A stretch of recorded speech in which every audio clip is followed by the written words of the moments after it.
Welcome everyone to another live edition of 410 Sports Talk. I'm Glenn Martin here with my co-host James Haskell. In this episode, we really have three topics we're going to be getting into. Okay, we got to talk about, of course, the news of today, Justin Tucker. We got to talk about Diontae Johnson finally speaking about his tumultuous end to his Ravens career, very brief Ravens career, and then of course we have to talk about the news coming out surrounding the collusion investigation that the NFLPA launched against NFL owners and the results of that I think it was like some sort of arbitration. I don't exactly know what it was, but we got some results. So we're going to get into it. Can't wait to do it. But before we do. You're right, Glenn. It was arbitration ruling. Yeah. Okay.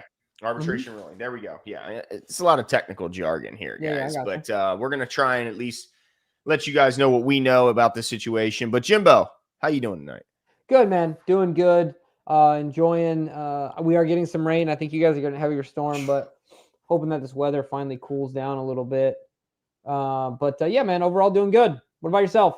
Doing well. Like you said, I mean, this storm is insane, but maybe it'll do something to break the 100-degree weather we've been getting relentlessly nonstop and the humidity to come with it. So I'm not mad. I think we could probably use some rain.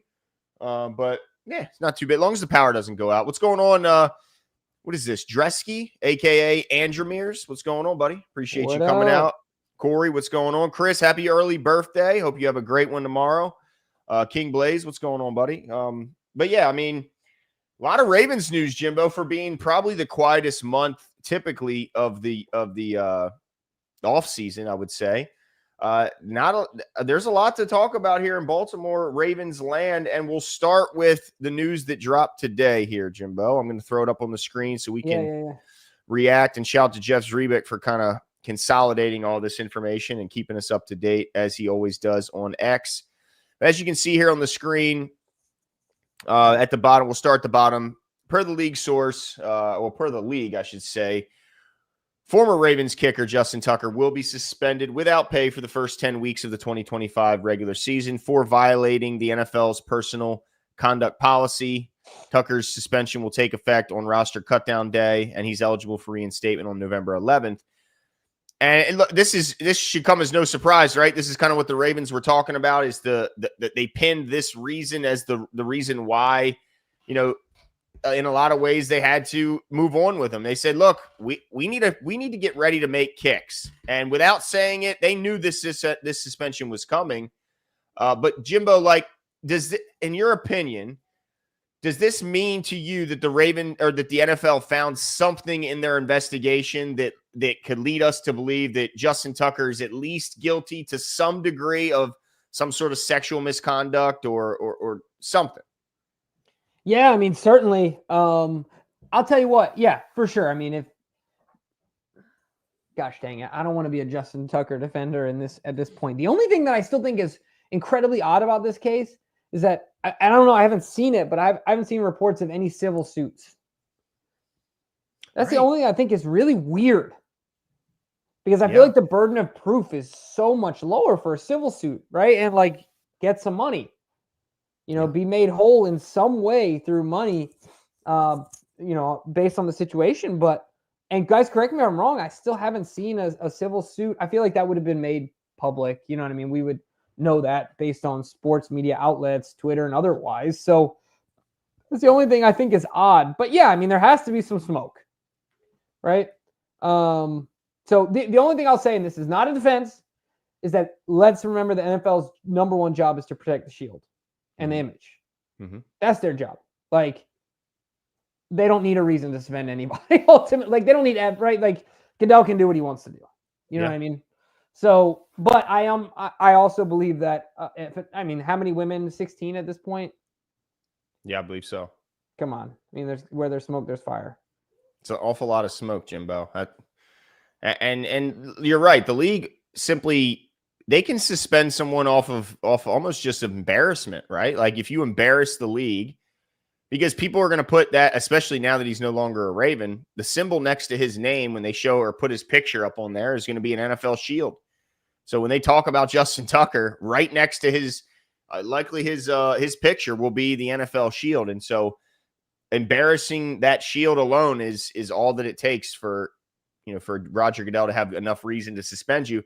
And so let's say the Ravens wanted to keep Justin Tucker, right? And they heard from the league that a suspension to some degree was coming his way, whether they knew it was 6 game, 10, whether they knew the length or not. I think they knew a suspension was coming. And so even if the Ravens were like, man, through our investigation, we found that there's not a whole lot there. They didn't really have a choice here, Jimbo, because they had to have a kicker for the first 10 weeks. And I seriously doubt they were willing to have some sort of replacement kicker for a 10-week period, only to immediately switch to Justin Tucker on November 11th when he's off suspension. I find that very hard to believe, very unlikely. Now, it didn't help Tucker's case that he was woefully unsuccessful in his last season here and was statistically, I believe, one of the worst, if not the worst kickers in the league last year. So that didn't help. But even if the Ravens were willing to overlook that, they couldn't overlook the 10-game suspension and have to carry some lame duck kicker who, knowing no matter what he did, that likely November 11th, even if he had 3-game winners under his belt, that he was going to get cut. So they had no other choice. They had to do what they had to do. And so I guess the only thing I'd have to say now, Jimbo, is do you think now with this suspension being out there, being public, I'm going to ask you again, does Justin Tucker make it onto an NFL roster at some point this season? You know what? I think so. Because you know what happens late in the season, Glenn, right? Like a team starts with a kicker and he starts missing and he starts missing and he starts missing. And they're like, shoot, we need to make a playoff run. And I think his resume will speak for itself to at least get a chance. I think he ends up on a team somewhere.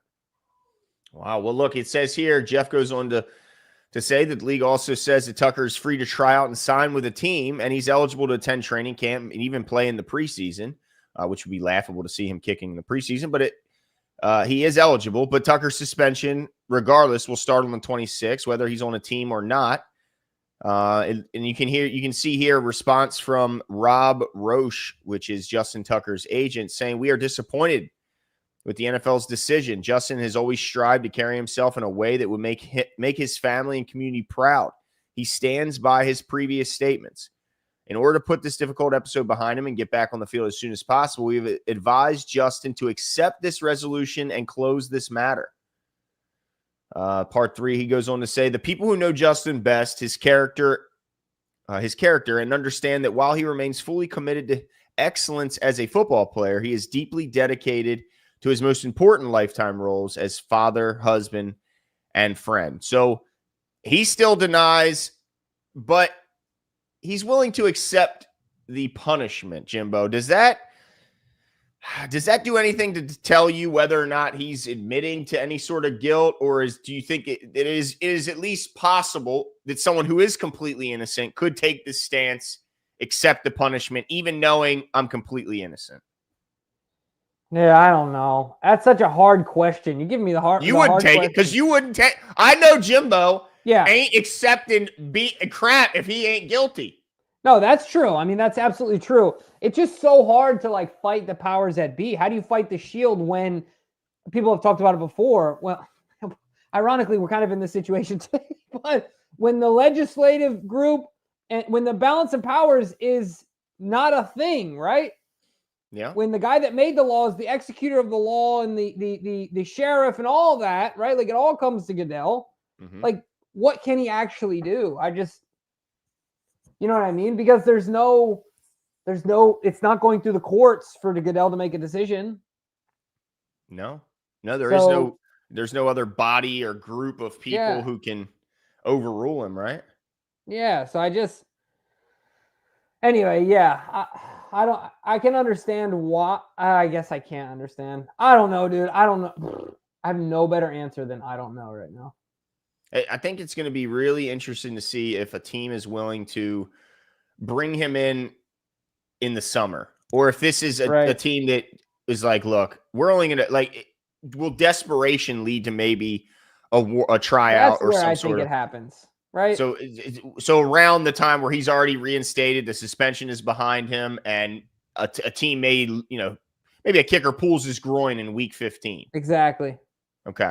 Okay. And it would have to be a team, obviously, that's in some sort of contention or at least believes that they can make a run or something like that.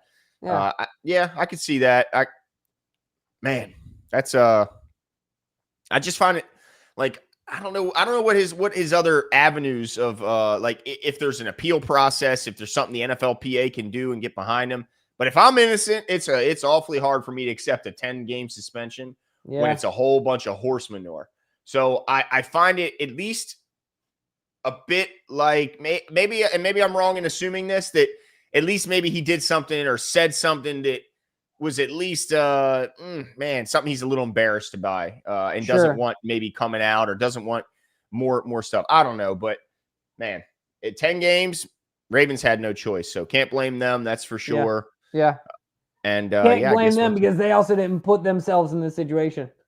Exactly. Yeah, exactly. I mean, whatever the situation was, unless it's full-blown lies, right? Which I find that extremely hard to believe. Where the truth ends and maybe some exaggeration begins, we'll never know, right? That just we'll never know.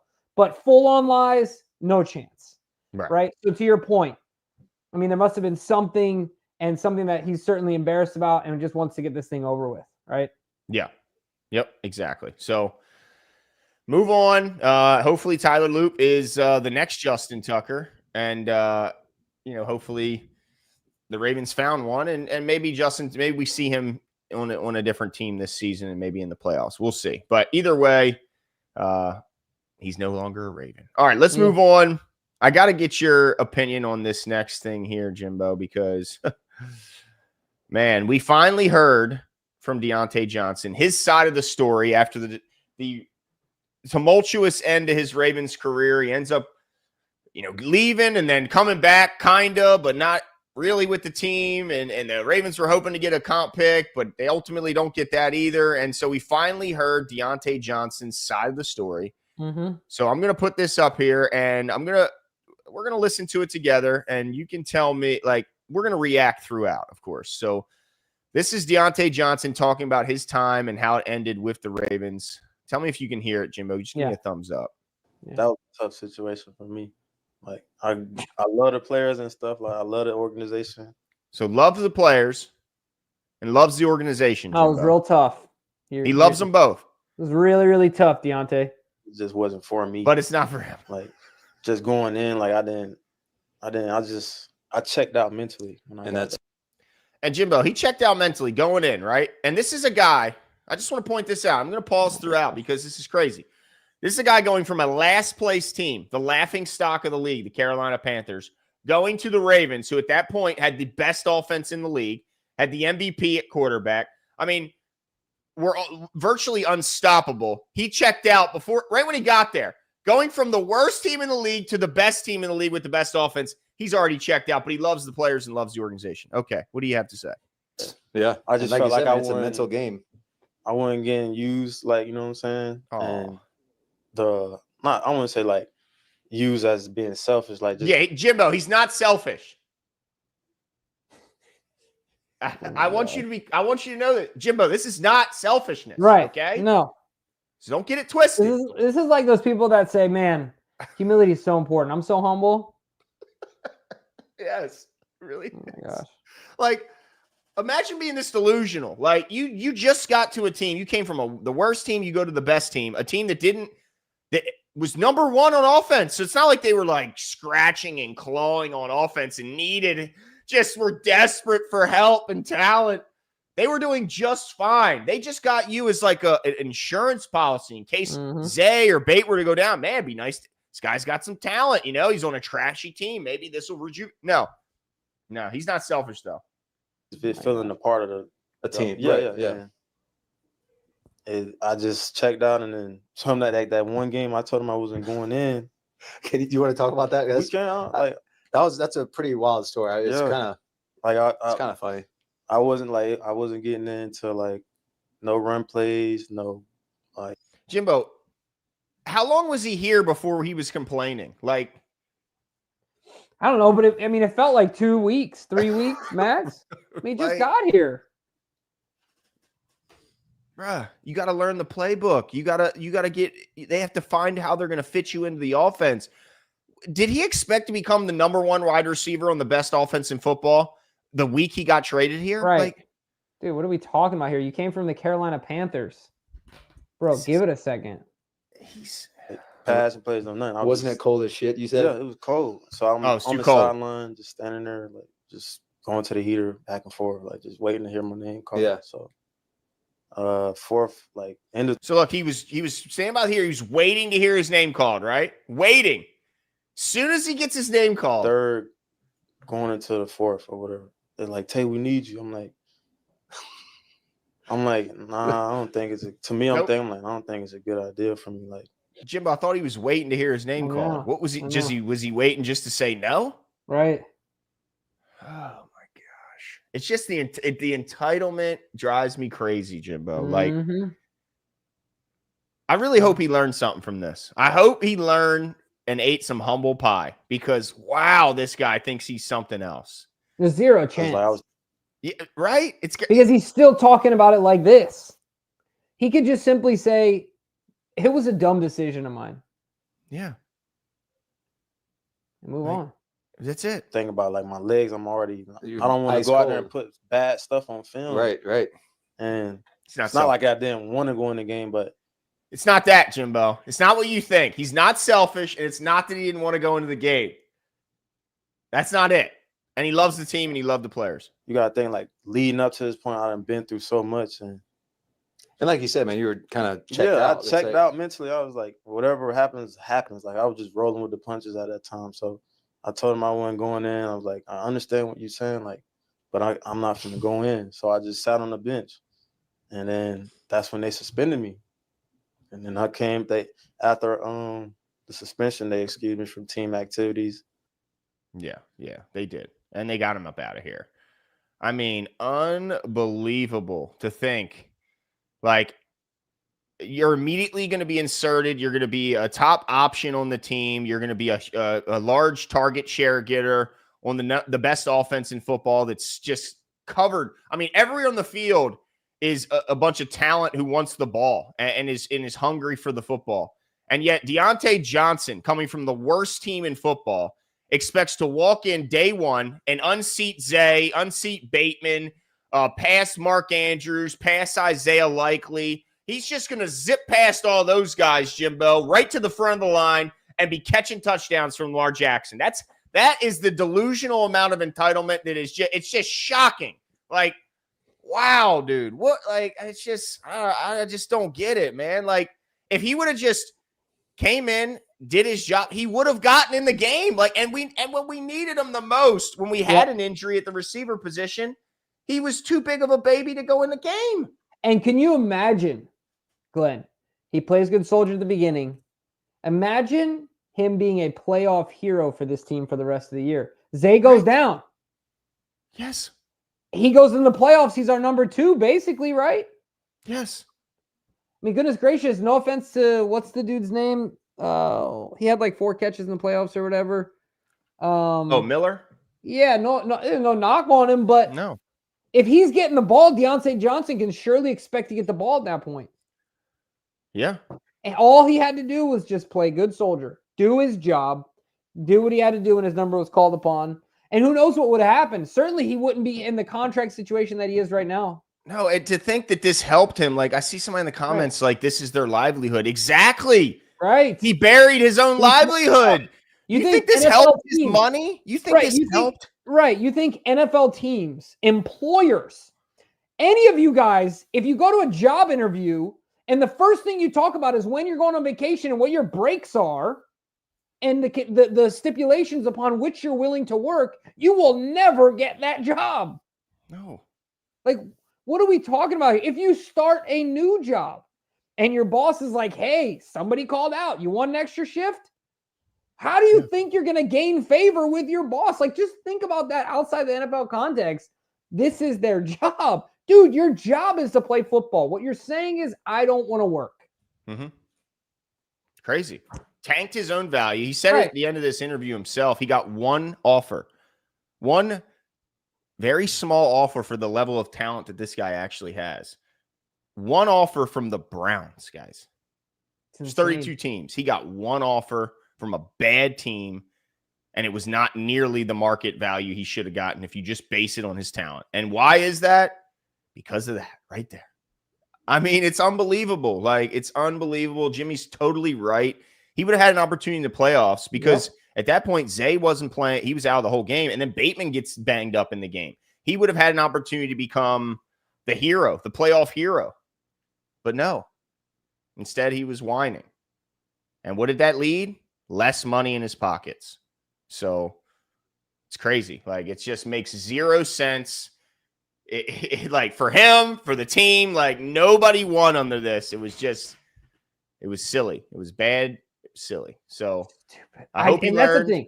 I don't think so, because I think if he learned, he would have just simply said. Well, he said it was humbling. Yeah, and then he went on to justify all of what he did. Crazy, man. You know what I mean? Like, dude, stop. Crazy. Crazy. But anyway, I'm glad he's not a Raven. yes. I mean, clearly he does not. You want to talk about play like a Raven? In no way does. I mean, imagine if Tylan Wallace had that atmosphere, like that mindset. Would he have ever had the game-winning touchdown against the Rams? Would he have had all those clutch catches he's had in moments? Sure, he doesn't have the volume, but if he had that mentality, he would have never had those opportunities. And that's just one guy. I mean, you go down the list, it just boom, boom, name after name after name. If everyone had this mentality, they would all, it would be a mess. So hope he learns, but he's never going to be a Raven. So I guess it doesn't completely matter. All right, let's move on to the other bit of news. Like we talked about in the beginning, Lamar Jackson's collusion. I don't even know what this is. A case? I don't exactly know what this is. I know the NFLPA filed some sort of motion against so that's what this is, Glenn. This document is the premise that the NFLPA has, or the summation of what the NFLPA has put together in a collusion case. And they're using Russell Wilson, Lamar Jackson, and who's the third that they referenced? Kyler Murray. Yeah. As precedents for their case of collusion. And so there's a lot of information. So this was, first of all, this was never supposed to be made public. This was the NFLPA filing a motion against NFL owners and otherwise for collusion, right? I guess, and not and otherwise against NFL owners, right? Not the first time NFL owners have been in this situation. Certainly won't be the last, but this is pretty crazy in the detail that came out. And a part, of course, we're going to focus on is Lamar Jackson's understanding. We got some new details about his previous deal. In addition to that, we want to talk about how our understanding of that affects this upcoming deal, right? So we learned a few things, Glenn, that seem to be most important in regards to Lamar's deal. You want to talk about those? Yeah. So it's a bit of a confusing. I mean, look, this is years ago that we were dealing with this, and thank goodness it is, because I'm glad we're not still in this situation, but we might be upcoming, and that's why it's kind of news and something we wanted to talk about, because when we heard a couple of new things from the 61-page document that was just released, and I'm going to throw up here, this is just a couple of little tidbits from it, but it's clear that, I mean, I don't know if it, look, everybody's saying, look, they admitted it. They colluded in a lot of ways to make sure that nobody, not just Lamar, but they don't want anyone making fully guaranteed contracts a thing. Because if one person does it, of course, then the rest of the league will follow. It would only be a trickle-down effect. It may start as quarterbacks, but then it'll expand to maybe left tackles or corners. And then eventually the entire league will be like the NBA and the MLB, where every contract is fully guaranteed, no matter what happens to the player, no matter if they ever play a down again, it is fully guaranteed. And of course, the owners don't want that. But some of the stuff that was coming out also in this is that some of the issues between negotiations between Lamar Jackson and Eric DeCosta were due to some interesting issues here, Jimbo. Like Lamar said that he had issues with his phone mic, that his phone mic was malfunctioning during trade talk or during negotiations, which was making talks difficult between him and Eric DeCosta. Mhm. And I don't understand. I'm guessing that this was a part of Lamar's negotiations, that he just didn't want to talk to Eric and use that, because I find it hard to, unless that was like a one-time thing, like, hey, my phone's acting crazy, the mic's not working. But that certainly couldn't have been like an extended real problem, because if anyone's phone mic would stop, they would just go get a new phone or get it repaired or something. Do you think that, like, what do you make when you hear like that was part of the issue, is that his phone mic wasn't working correctly? Yeah, no, that was totally one of those situations where it's like, I don't feel like being in this call. Right. I don't feel like talking to you right. My phone's not. He's like crumpling up papers in the back. He's like, Eric. Right. Okay. Yeah. Had to be. No, and maybe it was a one-time thing, but certainly he used that as I believe, leveraged it to like make Eric sweat a little bit. I'm like, I don't feel like talking right now type thing. My phone ain't working, dude.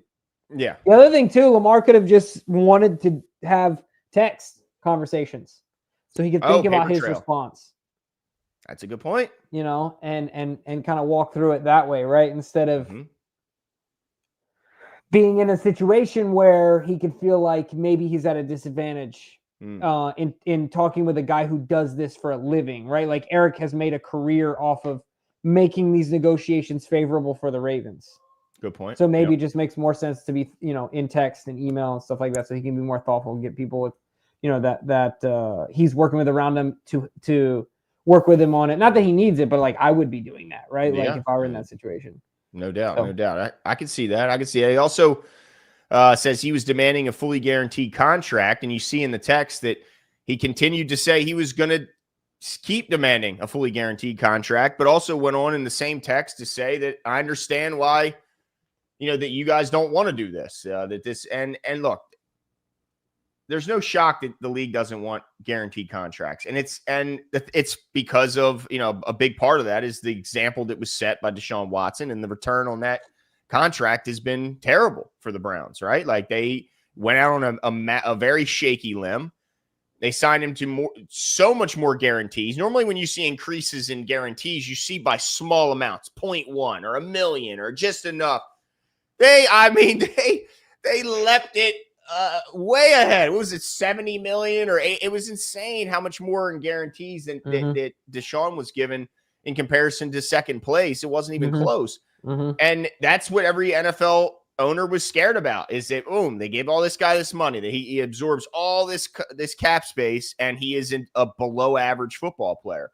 Now, in the case of Lamar Jackson specifically, especially with the value of hindsight, if they would have given him a fully guaranteed contract, he would have still surpassed that. Like what Lamar has done since this saga started would have proven to the league that, hey, they're not so bad to give guaranteed contracts, because Lamar Jackson has been unbelievable and has destroyed any expectation as to what the Ravens were getting when they signed this deal. I mean, I don't think anyone, even the most like, the Kool-Aid drinking, purple glasses, I don't think could have predicted.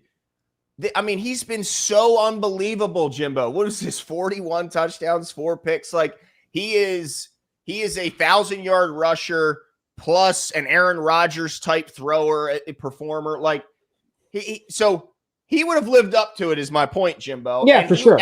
And he would have encouraged other owners to be like, dang, maybe I should pay my. Look, it worked out for the Ravens. And it would have started the cycle that no owner wants, okay? Right. Because just because Lamar can live up to that deal and make it look like a smart decision, not every player is going to do that. And so I understand why the league doesn't want it, but I also understand why Lamar wanted the deal himself. I get it. Yeah, for sure. I understand both sides.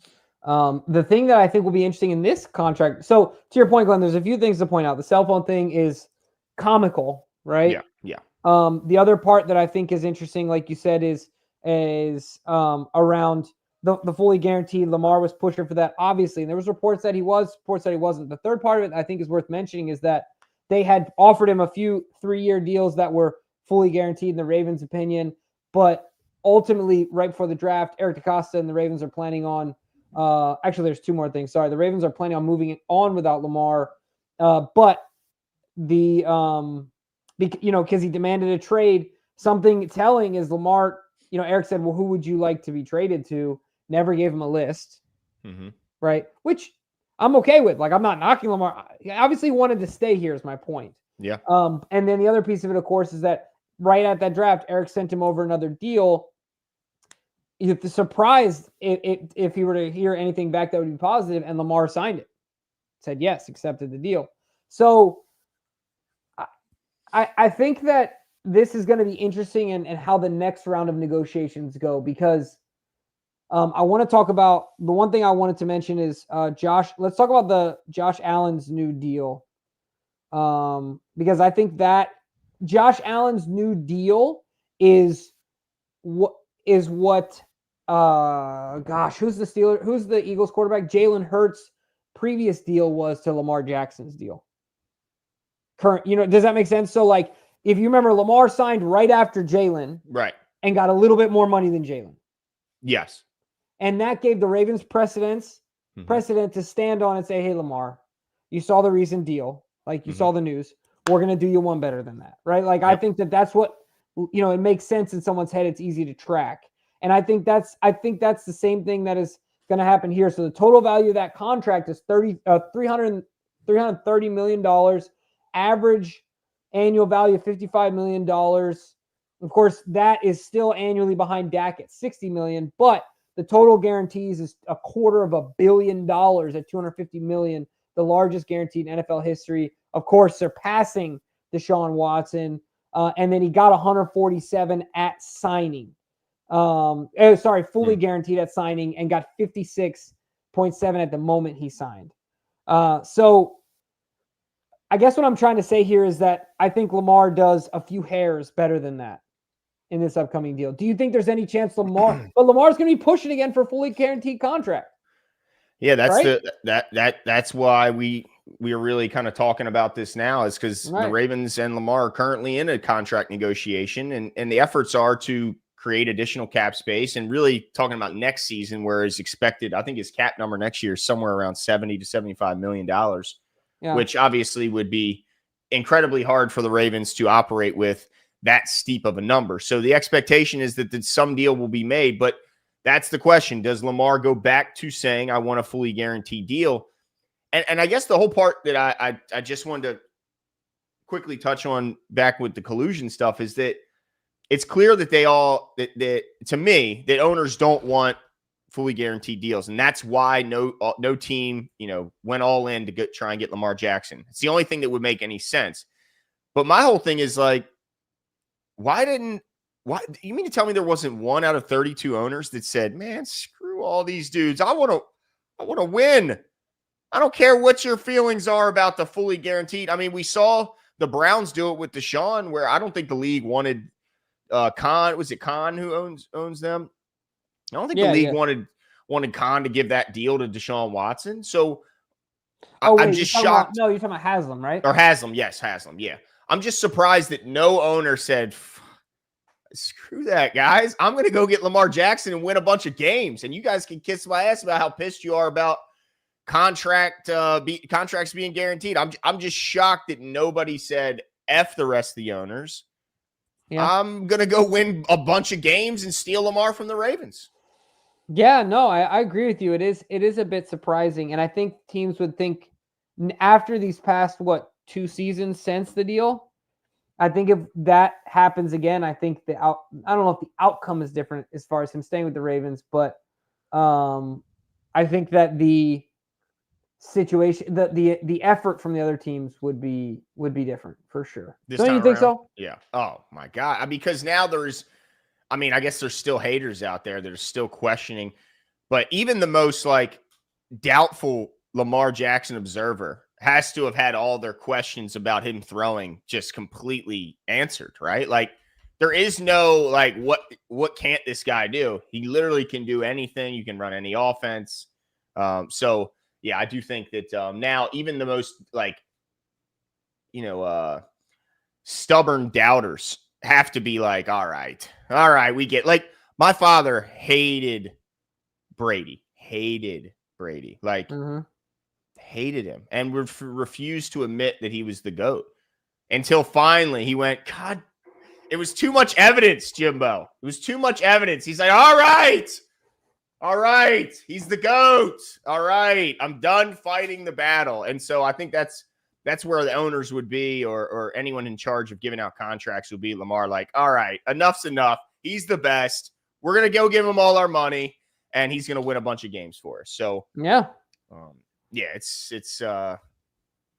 It's interesting. But we'll see what the Ravens and Lamar ultimately, resolve this contract on. I'm hopeful that they get it done before training camp. Yeah, because that's my question, Glenn. Do you think it goes as far down the road as the other one? I don't think so. Well, I get that.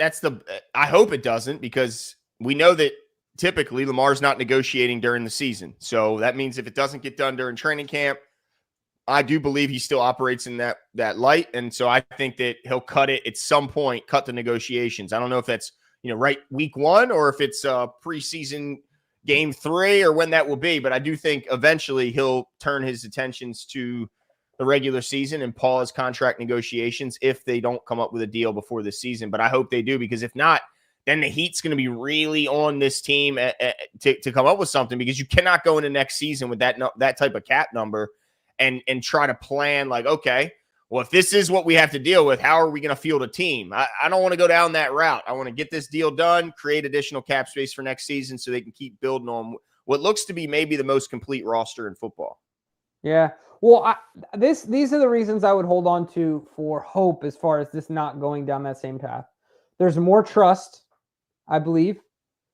And I think that on the Lamar side, there's more maturity in that, he's a different Lamar than he was back then, right?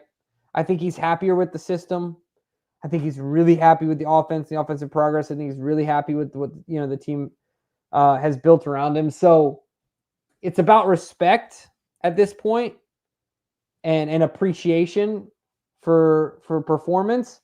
But I think there's a lot more trust here, and so I'm hopeful. I don't know if I'm confident that this deal gets done and doesn't get as far down the road as the last one did.